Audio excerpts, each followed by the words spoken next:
This is News 10 at 5. Wildfire leads to tragedy in the Sierra this afternoon. An air tanker crashes near the town of Walker while trying to douse those flames. That story tops News 10 at 5. I'm Dale Schornack. I'm Christina Mendonça. The crash happened shortly before 3 o'clock east of Highway 395. As many as 3 people may have been killed. The canyon fire is burning near the town of Walker, that's 90 miles south of Reno. Hundreds of people have fled their homes while firefighters try to stop the flames from spreading. News 10's Dan Adams and photographer Bill Carriger were about 100 yards from that plane when it went down. And Dan joins us now live from Walker with more on the canyon fire. Dan? Christina, it was about 2:45 this afternoon. Bill and I had just wrapped up shooting the story on the fire here in the town of Walker, including several shots of this air tanker as it made drops on the fire. A few moments later, it crashed in flames.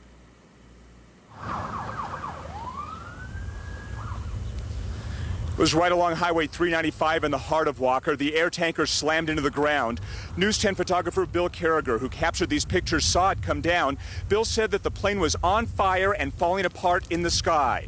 Now, there was a huge fireball next to a service station where we were parked, and in a town already evacuated from the threat of the forest fire, there was minor panic. I was here at my shop at Ted's Automotive, and the plane was coming over the top of the trees right there, and I seen a flame on the right wing, and when he went to lift up, the wing came off the right side, and the plane came straight down to the bottom and crashed. Did you see any people out in this area at all? I know that they were refueling out here.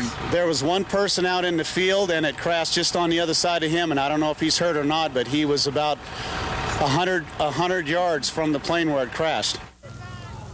Fire crews who were nearby rushed to the scene but had to back off as the fuel from that plane erupted. A CHP officer who did make it to the wreckage confirmed there are no survivors. Investigators are concerned that there may have also been some victims on the ground. That search is ongoing right now.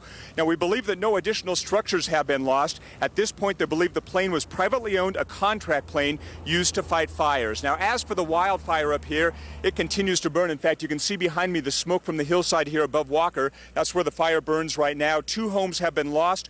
Walker remains evacuated tonight. So far, 6,000 acres have burned, and the fire is only 7% contained. Reporting live from Walker, I'm Dan Adams, News 10. Dale, Christina, back to you. Thank you very much, Dan. That fire continues to rage along the eastern edge of the Sierra tonight, and Highway 395 is still closed between Bridgeport to the state line of Nevada. News 10's Dan Adams is live tonight in Walker with our report. But first, Dan, are you guys okay? You saw this thing come down. In fact, we're pretty close to it. Yeah, we were right next to it, Dale. In fact, photographer Bill Carriger saw it. We breathed a lot of smoke and maybe got some hair singed, but we're fine. As I mentioned, Bill saw it come down. He said that the wings broke up. The plane was on fire just before it hit the ground. The crew from the air tanker had made numerous drops, keeping the wind-whipped flames from advancing into the town of Walker.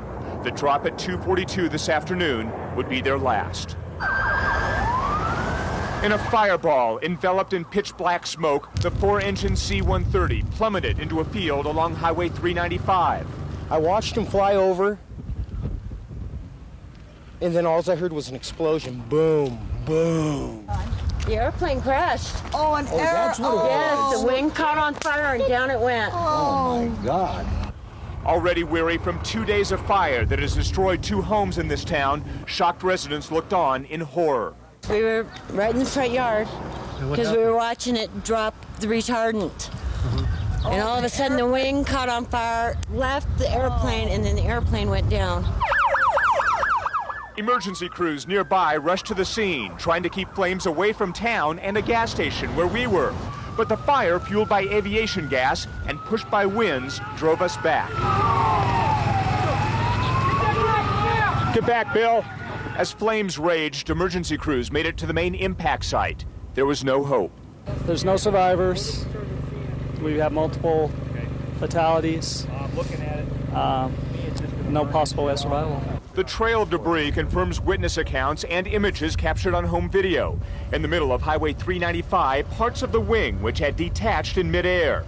And for those like Betty West, who had watched the plane make drop after drop as flames approached her home, she is thankful. The pilot did what he could to avoid a direct hit on Walker. And it just dumped its load and it busted in flames and looked like it came right in the corner of my house, but of course it missed. Well, this fire this afternoon, this crash actually has impacted firefighting efforts. All the planes are grounded right now, and this fire continues to burn. You can see behind me right around the town of Walker. So far, 6,000 acres have been destroyed, 2 homes, as we mentioned. The town is evacuated tonight, and the fire is only 7% contained. Live in Walker, I'm Dan Adams, News 10. Dale, Jennifer, back to you. Dan, I know the investigation is just getting started, but this plane is making drops all afternoon, and then on another drop that seemed to be routine, or as routine as it can be, it comes apart. Do investigators know anything about why? No, in fact, NTSB is expected to be arriving perhaps later on tonight, maybe tomorrow morning. They'll have a look at it, but from what we saw, the debris was scattered on the hillside, and as you saw the one picture that we had right there in the middle of 395, so it was falling apart just right after that last drop. All righty. Thanks, Dan.